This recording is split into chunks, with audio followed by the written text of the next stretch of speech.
एवीच चोरासुरमणसिन्धवन्दिदम् योगदायिकम्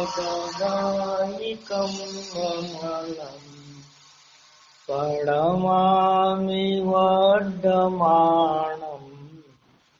तीर्थम् धम्मसकतारम्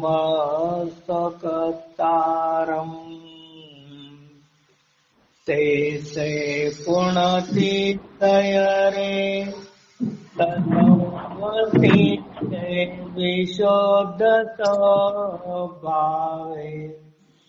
अमणेय नाणदौषण सचरित तव वीर्याया रे एते सौवे समगम् पतेगमेव पतेगम् वन्दामि यवटन्ते अरहन्ते मानुते केते इच्छारहन्ताणम् सिद्धाणम् नमो गणहराणम् अजावयवगाणम् तावणम् चैव सौवेसिम् तेसिम् विशुद्धदंसन नाणपाणातमम् समासेज उपसम्पयामि सम्मम् जत्थ निर्वाण संपत्ति।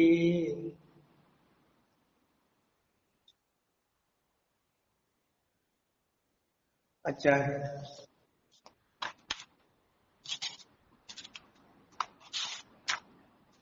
पान नंबर 13 गाथा नंबर 9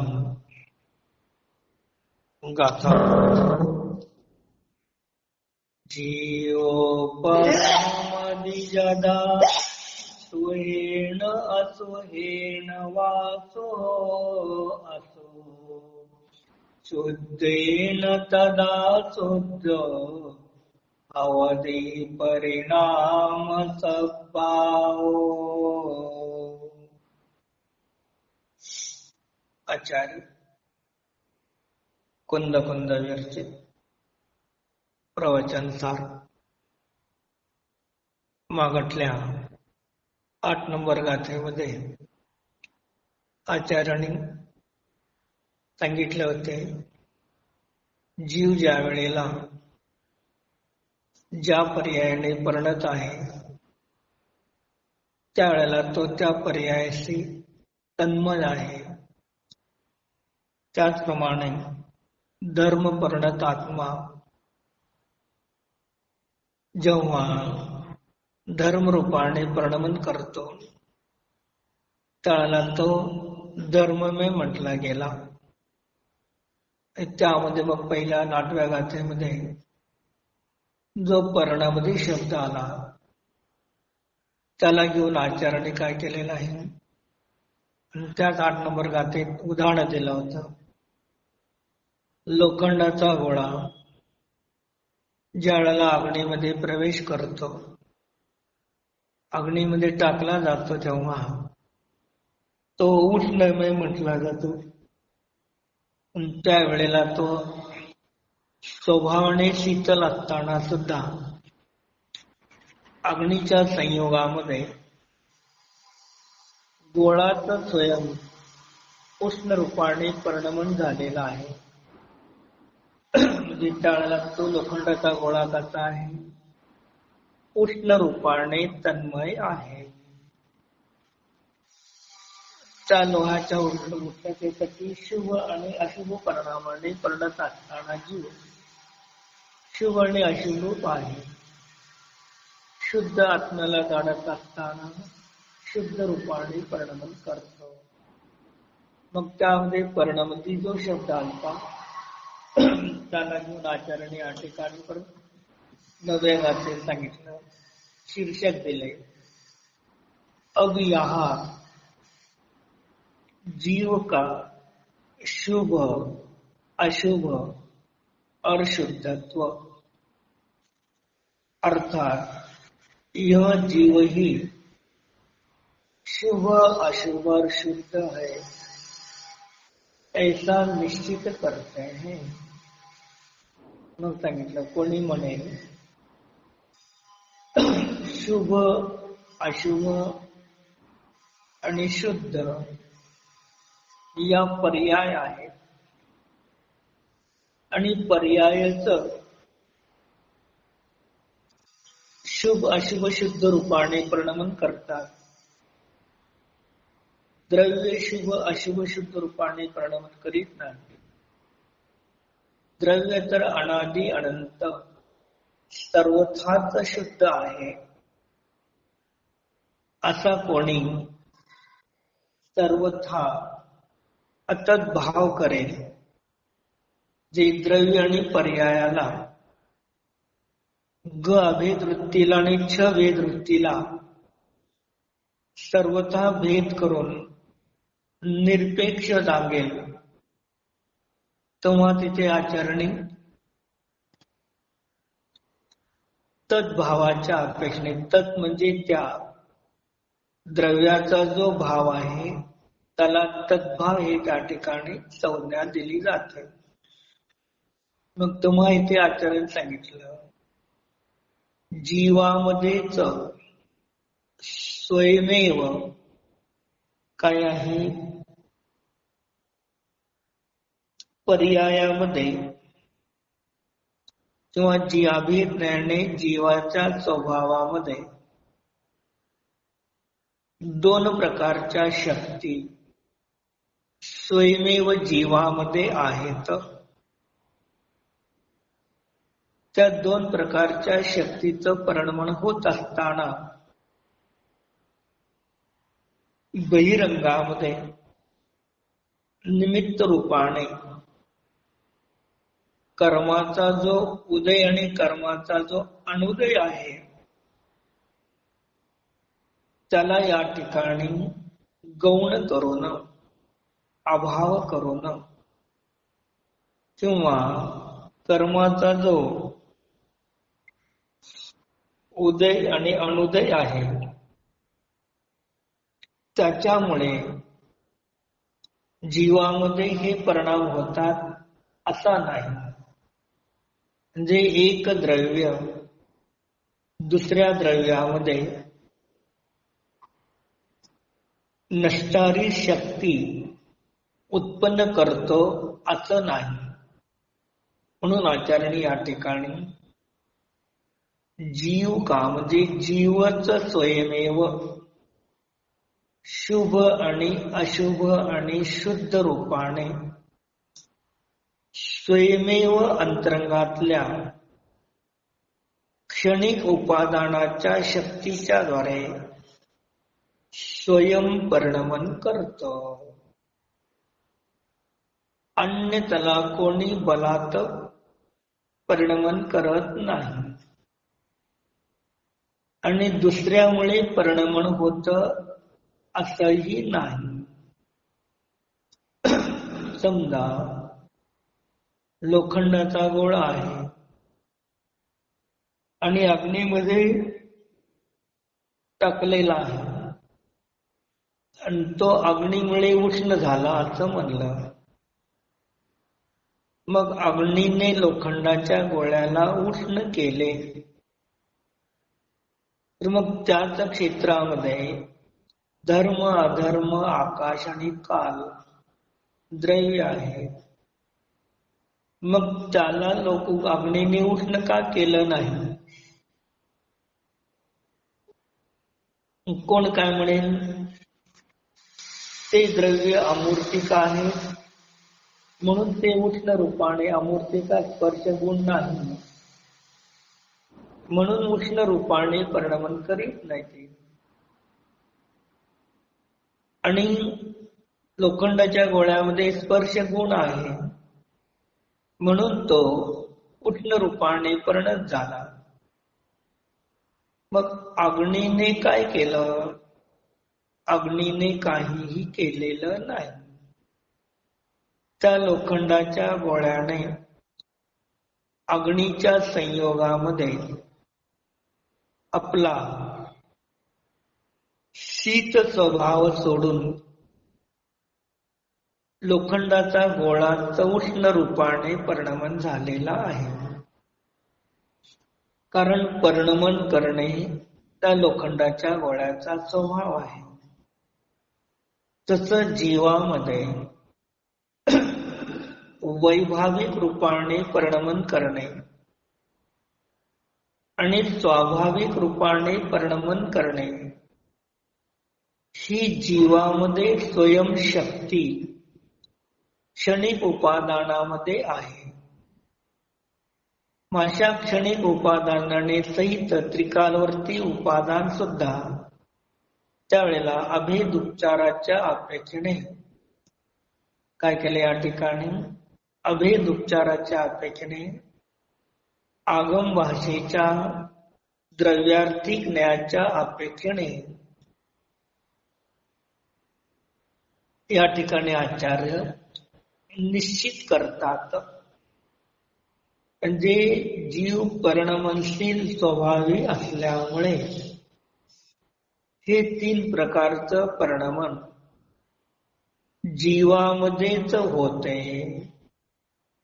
शरीरामध्ये, इंद्रियामध्ये, बाहेरच्या पदार्थामध्ये, कर्माच्या उदयामध्ये होत नाही असं निश्चित करतात. म्हणजे असं अशुद्ध निश्चयने जीवामध्येच आहे हे त्या ठिकाणी सांगतात आणि बाकीच्या 5 द्रव्यामध्ये नाही.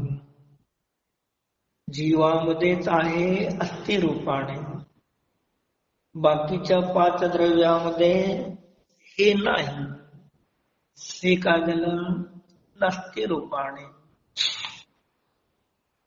गाथा नंबर 9 अन्वयार्थ. जीव परिणाम स्वभावी होने से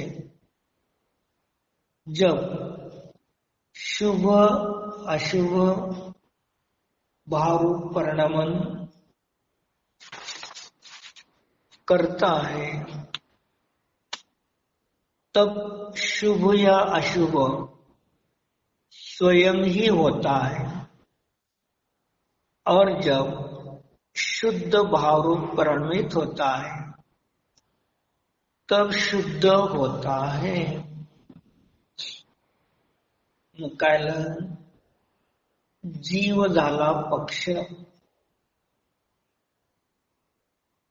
परिणामी स्वभाव असल्यामुळे हेतू झाला आणि शुभ आणि अशुभ भाव रूपाने परिणमन करतो. हे त्याचं काय झालं फळ वा साध्य. स्वभाव परिणमन आहे म्हणून तो त्या रूपाने परिणमन करतो.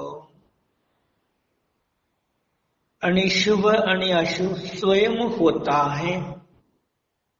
जे एक द्रव्य दुसऱ्या द्रव्यामध्ये काहीही करत नाही. हे या ठिकाणी काय केलं सिद्ध केलं. आपण काय म्हणतो अमुक गलास फुटला म्हणून मला क्रोध आला. मी काय झालो अशुभ रूपाने परिणमन झालो. मला सुवर्णाचे अलंकार मिळाले, मी शुभ रूपाने परिणमन झालो. मग काचेचा गलास फुटला, त्यांनी मला अशुभ रूपाने परिणमन केले. सुवर्णाचे अलंकार धन आदी प्राप्त झाले म्हणून मी सुख रूपाने परिणमन केलो. माझ्यामध्ये परद्रव्य सुख आणि दुःख रूपाने परिणमन करतात. असे अनादी कालापासून या जीवाने परद्रव्याला आपलं कर्तृत्व मानून बसले. म्हणून त्या ठिकाणी आचरणी त्याचा निषेध केला आणि तोच आत्मा, तो जीव जेव्हा शुद्ध भावरूपाने प्रणमन करतो त्याला शुद्ध होतो. मग शुभ, अशुभ आणि शुद्ध, मग त्याच्यामध्ये काय करायचे? विषय, साधन आणि फळ चा चार्ट तयार करायचा. करणार आहे का? मग विषय सांगितला, पंचेंद्रियांचे विषय झाले विषय, साधन झाले इंद्रिय जनित मानस जनित ज्ञान, हे झाले साधन. आणि त्याच फळ काय झालं? दुःख. दुःख. मग आता शुभ कोण झाला? अशुभ कोण झाला? ज्ञान पर्यायाला अशुभ म्हणण्यात आलं. एक स्वतः इंद्रिय जनित ज्ञान जे परिणत झालं त्याला अशुभ म्हटलं गेलं. म्हणजे ज्ञान जेव्हा इंद्रियकडे वळलं तेव्हा ते अशुभ म्हटलं, परिणत झाला. अशुभ परिणत झाला. ज्ञानामध्ये अशुभपणा आहे. लोक काय करतात? चारित्र्यामध्ये अशुभपणा लावतात. मग ते ज्ञान तत्वप्रज्ञापन अधिकारमध्ये ज्ञानामध्ये मुख्य रूपाने लावायचं आहे, विषय आणि चारित्र्यामध्ये नाही. विषयामध्ये सुद्धा अशुभपणा आहे, फळामध्ये अशुभपणा आहे. पंचेंद्रियाच्या विषयाला अशुभ म्हटलं, मग अशुभ विषयाला विषय करणाऱ्या ज्ञानालाही अशुभ म्हटलं. तर मग केलं की विषयाचा आरोप विषयीवरती करून तिकडून सांगताना सांगणार ज्ञान विषय अशुभ. विषयी म्हणजे इथं ज्ञान पर्याय झाले ना सर? विषय अशुभ असल्यामुळे विषय म्हणजे ज्ञान पर्यायाला अशुभ म्हटलं असं पण कथन होतं. दुसऱ्या पहिल्या विषयाला पंचेंद्रियाच्या विषयाला ज्ञान करतं ते ज्ञान अशुभ, ही स्वतंत्र ज्ञानाकडून कथन. विषय अशुभ आहे पण अशुभ विषयाला विषय करणाऱ्या ज्ञानाला अशुभ म्हणतात. हे साधनाकडून विषयाकडून साधनाचं कथन. प्रमिती दुःख मिळालं, प्रमितीमध्ये अशुभपणा आहे म्हणून साधनाला अशुभ म्हटलं. म्हणजे अशा तिन्ही प्रकारे कथन होतं. तिन्ही प्रकारे कथनामध्ये कुठेही बाधा नाही. चरणाने म्हणणार जीवाने अशुभ परिणाम केले म्हणून त्या अशुभ जीवाच्या अशुभ म्हणजे रागद्वेष परिणाम केले, इष्ट अनिष्ट परिणाम केले. इष्ट अनिष्ट परिणाम झाले काय? अशुभ. तळला इंद्रिय ज्ञानाचा व्यापार झाला म्हणून ज्ञान अशुभ आणि विषय अशुभ. कोण साधनाकडून कथन करेल, कोण विषयाकडून कथन करेल, कोण प्रमिती फळाकडून कथन करेल. तिन्ही प्रकारचे कथनचित सत्य आहेत. असं असताना सुद्धा विषय कधीही ज्ञानाला मला जाण म्हणत नाही. तुम्हाला काय करायचं आहे? ते समयकार मध्ये 390 गाठेपासून 404 गाथा आहेत. 390 ते 404 गाथा 15 गाथा आहेत. त्या गाथा वाचा. तिथे सांगितलं रूप जीवाला म्हणत नाही की तू मला पहा.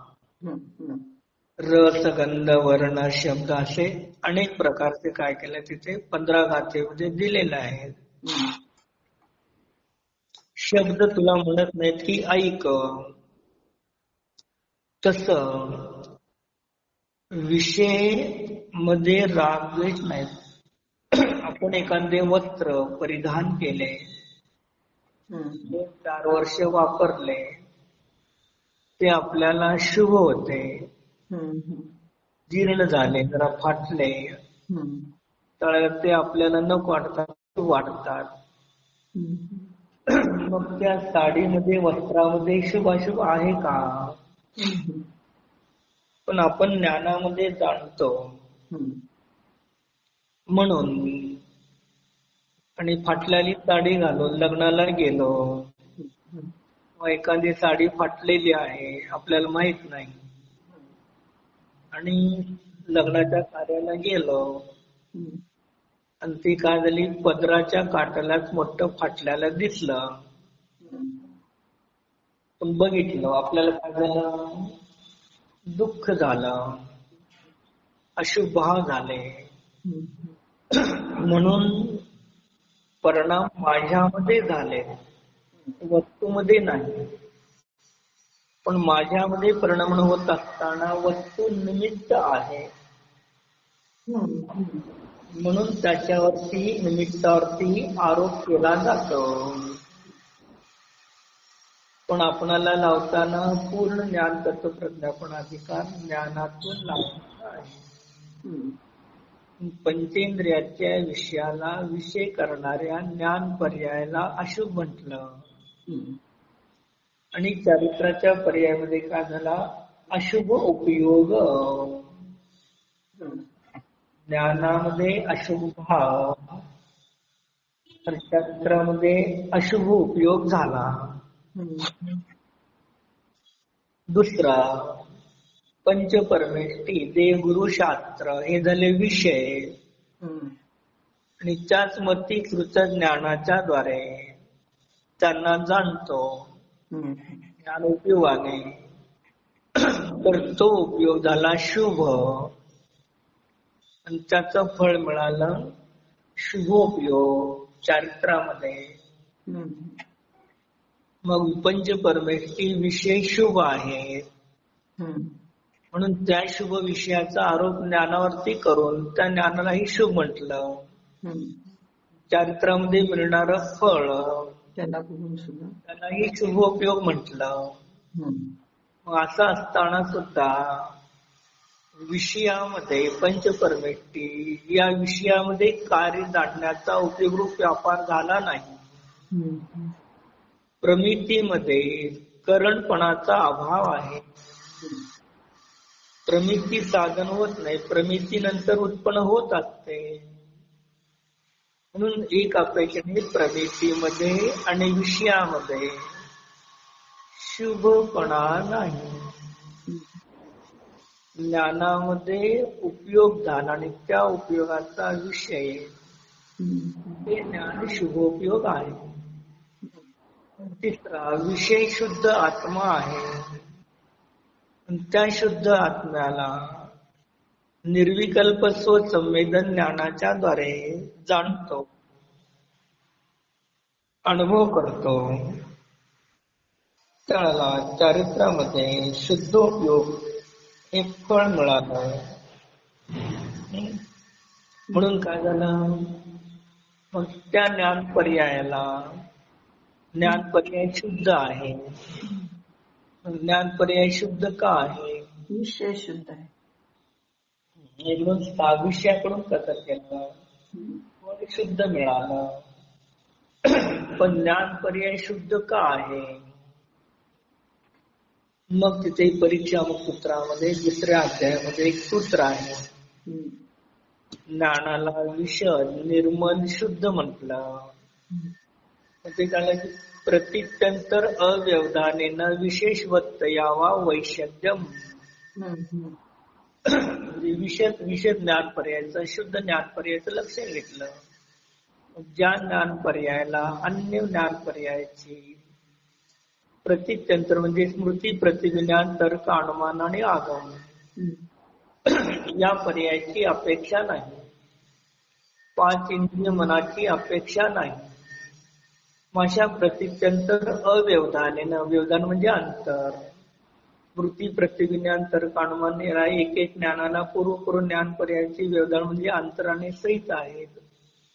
मात्र प्रतित्यंतर अव्यवधानेने विशेषवत्तया वा वैशब्दम मासी ती शुद्ध आत्मानुभव करणारी ज्ञान पर्याय 5 इंद्रिय मन याची अपेक्षा न ठेवता आत्मिक शक्तीने आपल्या स्वतःच्या शुद्ध आत्म्याला जाणते. म्हणून त्या ज्ञानाच्या पर्यायामध्ये जो उपयोगरूप व्यापार झाला त्या ज्ञान पर्यायाचं नाव शुद्ध भाव. साधनाच्या अपेक्षेने स्वतंत्र कथन, विषयाच्या अपेक्षेने विषय शुद्ध आहे. द्रव्य कर्म, भाव कर्म, नो कर्म, गुणभेद, पर्याय भेद या सर्वांनी रहित स्वतःचा निज शुद्ध कारण परमात्मा शुद्ध आहे. विषय शुद्ध आहे आणि त्या शुद्धाला त्याला उपयोग म्हणजे ज्ञानाच्या पर्यायाच्या आधारे त्याला ज्ञान पर्यायाने त्याला उपयोगरूप व्यापार जाणण्याचं कार्य केलं. म्हणून ती ज्ञान पर्याय शुद्ध म्हटले गेले. आणि तिसरं फळ शुद्ध मिळालं, सम्यक दर्शनाची प्राप्ती. सम्यक दर्शनाची प्राप्ती वित्राग भाव झाला आणि सम्यक अतींद्रिय आनंद मिळाला. 4 नंबर 3 आहे न्यायदीपिकेमध्ये बघा 11 प्रकारचे विषय दाखवले. त्यामध्ये पहिला विषय शुद्ध आत्मा, त्याचं फळ सम्यक दर्शन, अतींद्रिय आनंद, वित्रागता. सम्यक दर्शन काढलं, सम्यक दर्शन झालं, वित्राग परिणती झाली. आनंद गुणामध्ये सम्यक आनंदपणा प्राप्त झाला. ज्ञान तर शुद्धच आहे, पण त्याला श्रद्धा गुणामध्ये, चारित्र गुणामध्ये, आनंद गुणामध्ये सम्यक दर्शन, सम्यक चारित्र, सम्यक अतींद्रिय आनंद प्राप्त झाले. म्हणून फळ शुद्ध आहे. मग काय ह्याच्या अनेक प्रकारे, पण इथे शुद्ध भाव रूपाने परिणमन करतो. आता शुद्ध भाव रूपाने म्हणलं, शुद्ध विषय रूपाने म्हटलं नाही. म्हणजे स्वयं आत्मा, इंद्रिय, मन, प्रकाश, देव, गुरु, शास्त्र, स्मृती, प्रतिज्ञान, तर्क, अनुमान, मन यांची अपेक्षा न घेता आत्मिक शक्तीने वस्तूला जाणतो. म्हणून त्याच वेळेला काय तो शुद्ध भाव रूपाने परिणत आहे. तेव्हा तो काय आहे, शुद्ध आहे, शुद्ध होतो. हेच काय केलं कुंद भगवंताने समयकाळमध्ये 181 गाथेमध्ये सांगितलं.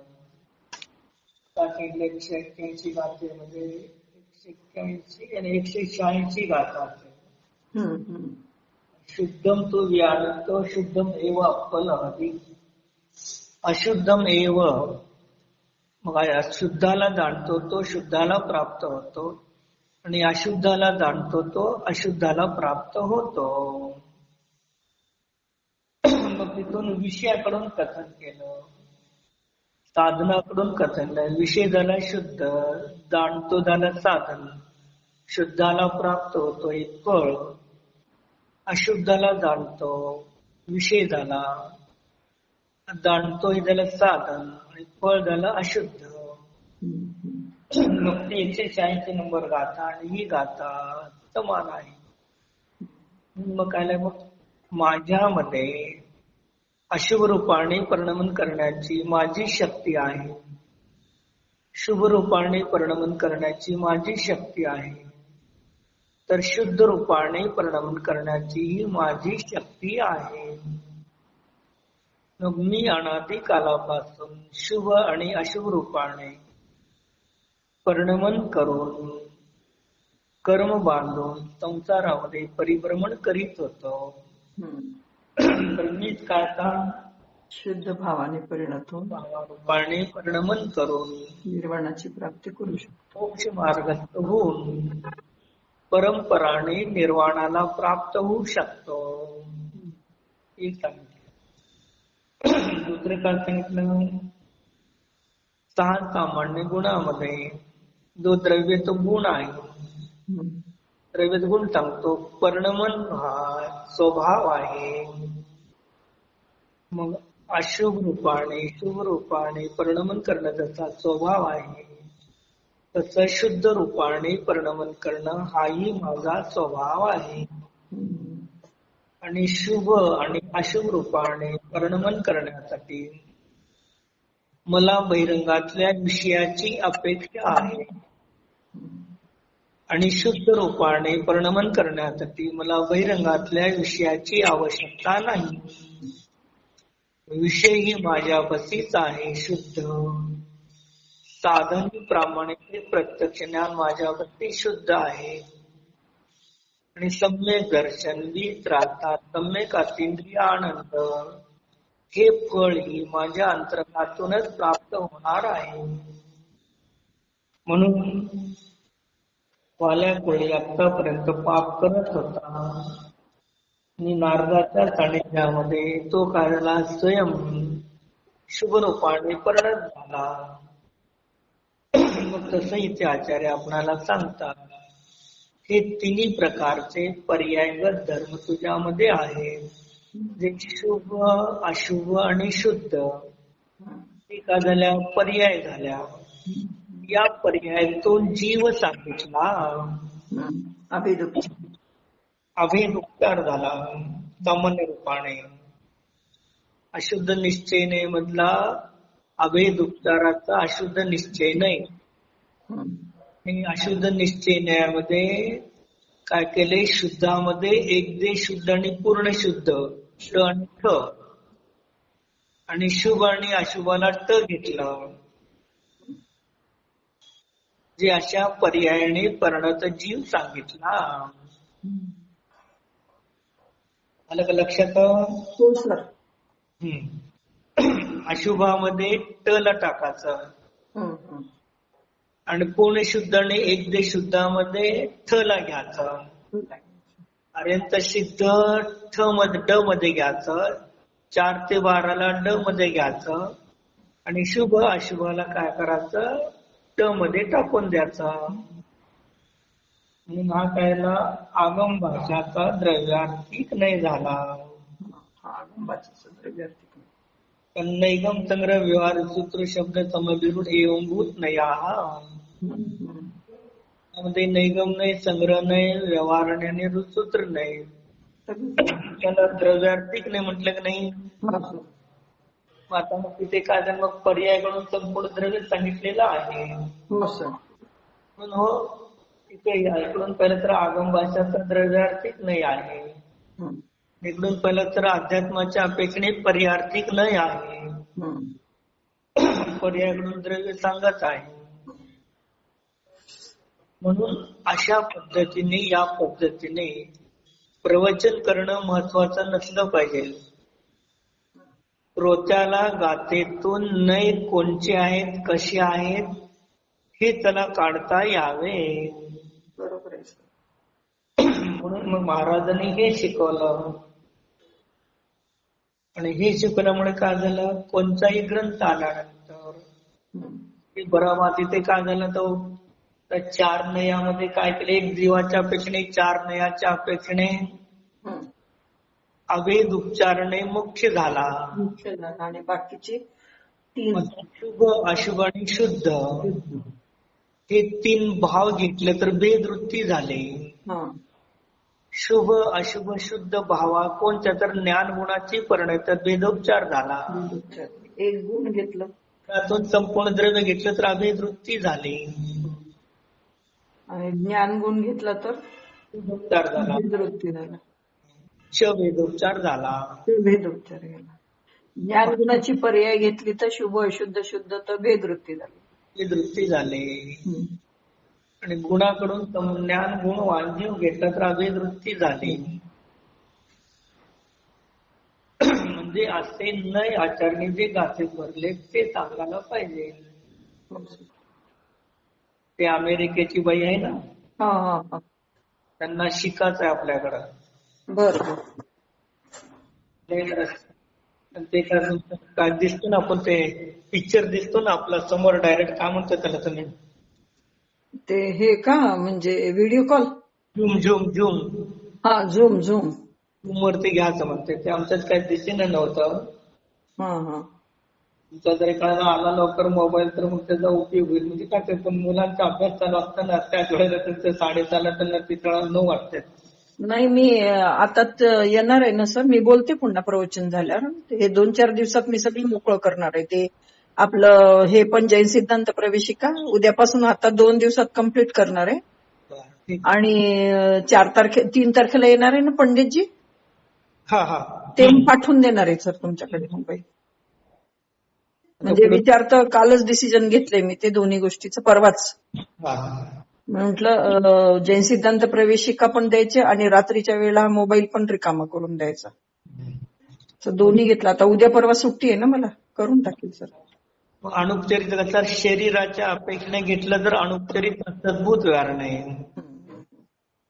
आणि त्याला ज्ञानावरणी कर्माचा क्षोभक्षम घेतला, त्याला शुभाशुभ मध्ये क्षोभक्षम घेतला तर अनुपचारित झाला. अनुपचारित मनोभूती चळाला ज्ञानावरणी वीर्यांतराय कर्माचा अनुदय घेतला, तो अभावरूप कारण सांगितलं. आणि विषयाच्या अपेक्षेने उपचारित सद्भूत करण्याने शुभ अशुभ पंचपरमिती पंचेंद्रिय विषय झाले. आणि शुद्धाचळाला अभेद वृत्ती विषय झाला आपल्या अपेक्षेने. मग या अपेक्षेने काय झालं, तिथे साही नय परत या गाथेमध्ये दाखवून दिले आचरणी. जसे प्रत्येक गाथेमध्ये सर्व नय आहे ते नय काढायचे, ते नय शिकवायचे. आणि कोणत्या अधिकारमध्ये कुणाच्या मुख्यतेने कथन आहे त्याच्या मुख्यतेनेच कथन करायचं. बरोबर आहे. 3 मुली आहेत, मुलीचं लग्न करायचं आणि सांगितलं मध्यस्थीला आमच्या मुलीचं लग्न करायचं आहे. पहिल्या मुलीला आम्हाला दाखवायचं आहे, कोण असेल तर घेऊन या.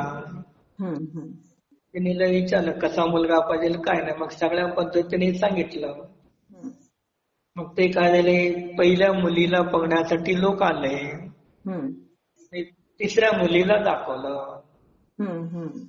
का होऊन जाईल, गडबड होऊन जाईल ना सगळे.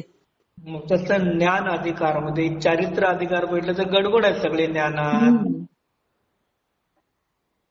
जे ज्या अधिकारामध्ये ज्याचं मुख्यतेने कथन आहे त्याच मुख्यतेने कथन करायचं, तर त्या वक्त्याचे वचन समीचीन म्हटले जातात. अन्यथा अधिकार ज्ञानाचा चालल्याने तुम्ही चारित्राचं कथन केलं विपरीत झाला. मग श्रोत्याला विपरीत ज्ञान दिलं, आपण विपरीत ज्ञानाने कर्माने परिणत झालो. त्याला विपरीत ज्ञान देण्यामध्ये निमित्त पडलो, म्हणून परत ज्ञानाने कर्माचा बंध त्यांना दिला, तर आपल्याला झाला, आपण त्यांना विपरीत झालो. परत भविष्य काळामध्ये आपल्याला असेच विपरीत कथन करणारे लोक भेटणार. बरोबर आहे. म्हणून गौण रूपाने त्यांचं कथन आहे. जसं सांगितलं उपयोग लक्षण सांगितलं नाही जीवाचं. हो सर. मग उपयोग लक्षण सांगितलं तर मग जीवाच्या अनंत गुणामध्ये उपयोग आहे का नाही? आहे सर. या अपेक्षेने काही चूक नाही. उपयोग मध्ये दर्शन उपयोग मध्ये उपयोग आहे, मध्ये उपयोग आहे, चारित्र उपयोग मध्ये उपयोग आहे, श्रद्धा उपयोग रूप उपयोग आहे. मग 4 गुणाच्या पर्यायामध्ये उपयोग आहे. असं असताना सुद्धा श्रद्धा आणि चारित्राची पर्याय विषयाला विषय करत नाही, त्या उपयोगाची चर्चा मुख्य रूपाने नाही. आता दर्शन चेतना आणि ज्ञान चेतना, दर्शन उपयोग ज्ञान उपयोग. दर्शन उपयोग बाहेरच्या विषयाला विषय करत नाही, प्रमितीला उत्पन्न करत नाही. म्हणून दर्शन उपयोगाची चर्चा नाही. राहिला ज्ञान उपयोग. तो ज्ञान उपयोग सोपर प्रकाशी आहे. सोपर प्रकाशी असणारा ज्ञान उपयोगच शुभ अशुभ शुद्ध रूपाने परिणमन करतो. आणि या गाथा सर्व लोक काय करतात, चारित्र्याकडून लावतात. ते लावायला ज्ञानाच्या अपेक्षेने लावायच्या गाथा. ज्ञान अधिकारमध्ये ज्ञानाच्या अपेक्षेने लावा. मग तुम्हाला प्रमितीचं कथन करताना करा. काय झालं, प्रमितीला उत्पन्न करण्यासाठी साधकतम साधन करण ज्ञानच आहे. प्रमिती स्वयं उत्पन्न होत नाही.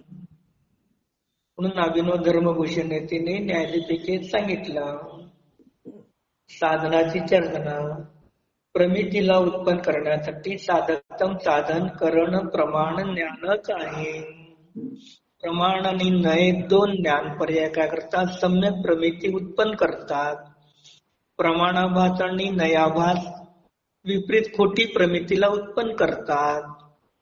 म्हणून काय, सोपर प्रकाशी असणारं ज्ञानच स्व आणि पराचा निर्णय करू शकतो. म्हणून त्याच्यामध्ये साधनपणा घटित होतो. अन्यामध्ये साधनपणा घटित होत नाही.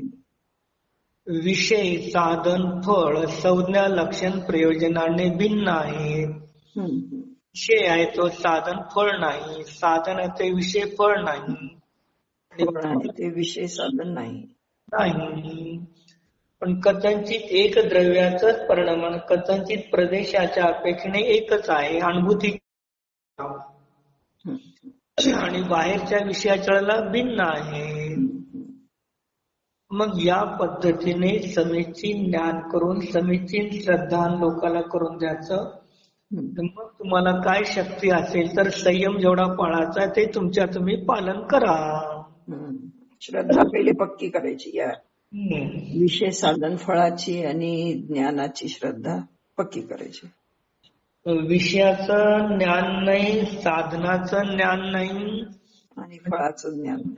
मुनी व्हा, प्रतिमा धारण करा, संयम धारण करा. काय मग सम्यक ज्ञानाच्या अभावामध्ये, सम्यक दर्शनाच्या अभावामध्ये बहिरंगातला संयम काही काळानंतर कंटाळवाण होतो. आता घेतलं तर त्याला सोडायचा येत नाही. तर लोक नाव ठेवतात. कसं ओझं भार म्हणून भारत जातो. कारण मिथ्यात्वामध्ये अर्थजानाने परिणत होतो जीव आणि अनंत संसारामध्ये आपणच अशा प्रकारे भटकलो. टीका, जब यह आत्मा शुभ या अशुभ राग भाव से परिणमित होता है, तब जवा कुसुम तथा तमाल पुष्प के लाल या काले रंग रूप परिणमित स्फटिक की भांति परिणमन स्वभाव होने से शुभ या अशुभ होता है। उस समय आत्मा स्वयं ही शुभ या अशुभ है। लाल आणि काळ फुल, मग लाल म्हणजे शुभ उपयोग, काळा म्हणजे अशुभ उपयोग. मग ताल आणि फुल, कुसुमाचं फुल लाल तर तालामाचं फुल काळा असतं. आत्मा स्वभाव आणि शुभ रागरूपाने अशुभ रागरूप परिणमन होतो, तेव्हा स्वयं कसा आहे शुभ आणि अशुभ होतो करत नाही. जसं स्फटिक मण्याच्या मागे लाल, काळे, निळे, हिरवे, पिवळे पुष्प ठेवले. स्फटिक मणी काय आहे? लाल, काळा, निळा, पिवळा, हिरवा रूपाने स्फटिक परिणमन झाला. मग का झाला तर त्या स्फटिक मण्यामध्ये स्वयं परिणमन होण्याची शक्ती आहे. भलेही बेरंगात काळे निळे वस्त्र किंवा फूल आहे, पण कार्य ज्याच्यामध्ये झालं त्याची चर्चा आहे, ज्याचा सद्भाव आहे त्याची चर्चा नाही. म्हणून त्यावेळेला तो आत्माच काय आहे? स्वयं शुभ अशुभ रूप आहे. और जब वह शुद्ध अराग भाव से परिणमित होता है, तर शुद्ध राग पर्णत रंग रहित स्फटिक की भांती पर्णमत स्वभाव होणे ते स्वयं शुद्ध आहे. मग त्या स्फटिक मनाच्या मागटले लाल काळे निळे हिरवे पिवळे पुष्प काढले तर तो स्फटिक मणी कसा आहे? स्वच्छ आहे. आणि त्याच्यामध्ये द्रव्यार्थिक ज्ञाने स्फटिक मण्याचा स्वभाव शुद्ध होता. आणि पर्यार्थिक ज्ञाने स्फटिक मण्याच्या त्याला शुद्ध रूप परिणमन करण्याचा त्याचा स्वभाव आहे. तो स्वयं अशुभ शुभ आणि शुद्ध रूपाने स्फटिक मणी परिणमन झालेला आहे. स्फटिक मणी की भांती त्याचा जीव सुद्धा परिणामी स्वभावी असल्यामुळे शुद्ध आत्म्याला विषय करून जाणतो त्याला शुद्ध रूपाने परिणमन करतो. उस समय आत्मा स्वयं ही शुद्ध है. ते शुद्ध याचा अर्थ काय घेतला? पर्यायामध्ये शुद्धता घेतली, त्याची शुद्धता नाही. सिद्ध हुआ शुद्धत्व सिद्धवर सिद्ध है.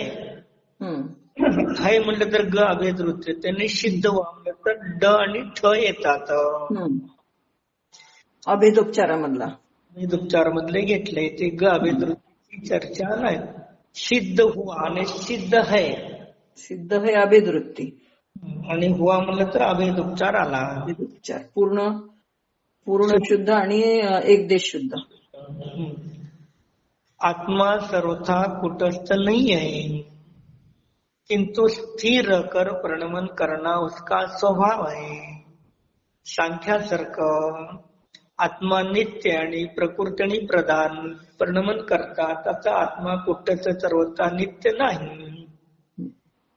तर कसं आहे? स्थिर राहून परिणमन करणं त्याचा स्वभाव आहे.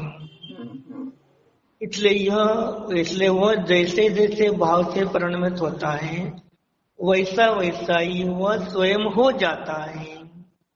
ज्या ज्या रूपाने परिणमन करतो त्या काळाला तो जीव त्या रूपाने स्वयं होतो. जैसे स्फटिक मणि स्वभाव से निर्मल है तथापि जब वह लाल या काले फूल के संयोग निमित्त से परिणमित होता है तब लाल या काला स्वयं ही हो जाता है. फुलाच्या सद्भावामध्ये स्वयं त्या ठिकाणी ते स्फटिक मणि होतो. उसी प्रकार आत्मा स्वभाव से शुद्ध बुद्ध एक स्वभावी होने पर भी इधर ग अभेद वृत्ति व्यवहार से जब ग्रस्त दशा में सम्यक पूजादि शुभ अनुष्ठान रूप शुभोपयोग में और मुनि दशा में मूल गुण तथा उत्तर गुण इत्यादि शुभ अनुष्ठान रूप शुभोपयोग में परिणमित होता है तब स्वयं ही शुभ होता है. एकदेश शुद्ध शुभ शुभ हो ना. तर त्याच्यामधला मुनी अवस्था आणि हे घेतलं त्याच्यामुळे त्याला जसं आपण याच्यामध्ये पूर्ण म्हणजे हे घेतलं ना शुद्ध गायक स्वरूप हे आपण हे घेतलं अभेद वृत्ती घेतली ना सर. मुनी दाखवायला मूल गुण आणि उत्तर गुण सांगितले ना. मूल गुण उत्तर गुण अनुष्ठान रूप जे शुभोपयोग त्याला स्वयं शुभ होतो. और जो मग मिथ्यादि 5 प्रत्यय रूप अशुभ उपयोग में परिणमित होता है तब स्वयं ही अशुभ होता है. ज्याला तो पंचेंद्रियाच्या विषयाला मग मिथ्यात्वाला परिणाम होतो, अशुभ गण परिणमित होतो. मिथ्यात्वादी 5 प्राणी आणि क्रोध मान मायालो आणि मिथ्यात्व स्वयं तो अशुभ होतो. जैसे स्फटिक मणि अपने स्वाभाविक निर्मल रंग में परिणमित होता है तब स्वयं ही अशुद्ध होता है. उसी प्रकार आत्मा भी जब निश्चय रत्न त्रयात्मक शुद्धोपयोग में परिणमित होता है तब स्वयं शुद्ध होता है. निश्चय रत्नत्रय परिणात्मक शुद्धोपयोगाने परिणत होतो. निश्चय रत्नत्रय स्वभावाला विषय करतो. निश्चय रत्नत्रय रूपाने शुद्धोपयोग रूपाने परिणत होता थोडा स्वयं शुद्ध होतो. सिद्धांत ग्रंथ में जीव के असंख्य परिणामों को मध्यम वर्णन से 14 गुणस्थान रूप कहा है.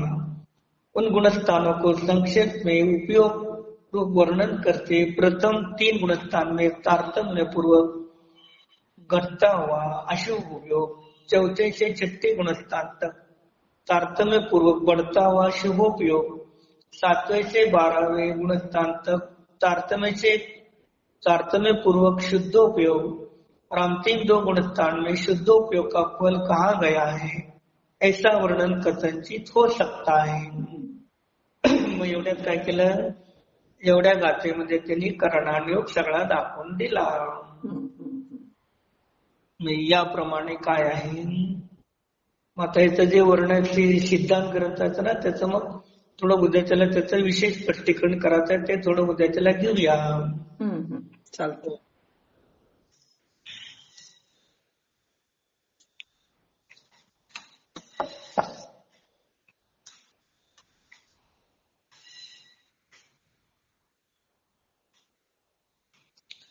स्वयं सिद्ध परमात्मा स्वरूप नित्य निरंजन शुद्ध स्वरूप कारण समय सार शुद्ध स्वरूप अनादि अनंत शुद्ध स्वरूप अनादि अनंत मोक्ष स्वरूप अनादि अनंत शुद्ध उपयोग मात्र शुद्ध स्वरूप अनादि अनंत शुद्ध चैतन्य मात्र शुद्ध स्वरूप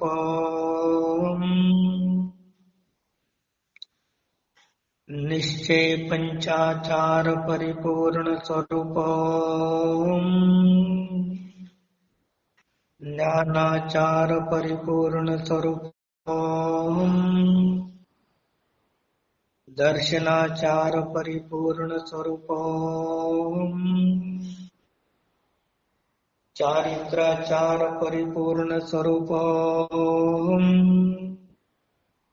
तपाचार परिपूर्ण स्वरूप वीर्याचार परिपूर्ण स्वरूप निष्क्रिय शुद्ध परम पारणामिक भाव स्वरूप ऊर्ध्वगमन स्वभाव स्वरूप सच्चिदानंद एक शुद्ध स्वरूप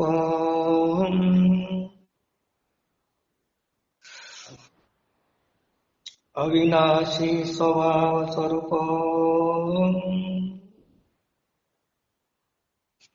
ज्ञाता द्रष्टा मात्र शुद्ध स्वरूप ज्ञाता मात्र शुद्ध स्वरूप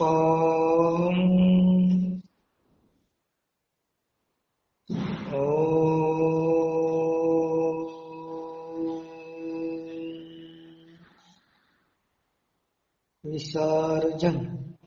नमो अरिहंताय नमो सिद्धानं नमो ऐर्याणं नमो वज्रायाणं नमो लोहे सौवसानं नमो अरिहंताणं नमो सिद्धानं नमो ऐर्याणं नमो वज्रायाणं लोहे सौवसानं नमो अरिहंताणं नमो सिद्धानं नमो ऐर्याणं नमो वज्रायाणं मोलोहि सौवसानं. ओम सर्व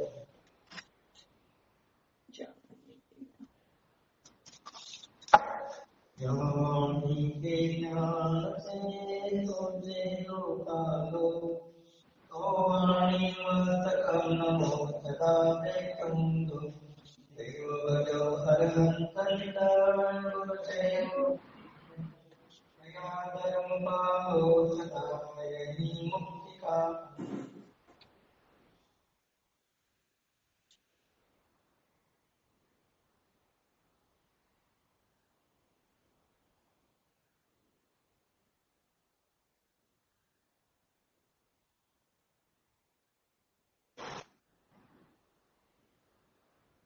सिद्धांत शास्त्र की जय, निवाणी माता की जय, सूर्य भगवान की जय, अनंतानंत चित्त पार्वती भगवान की जय, आचार्य श्री शांति कुंद कुंद भगवान प्रवचन सार ग्रंथ की जय, आचार्य श्री शांति सागर महाराज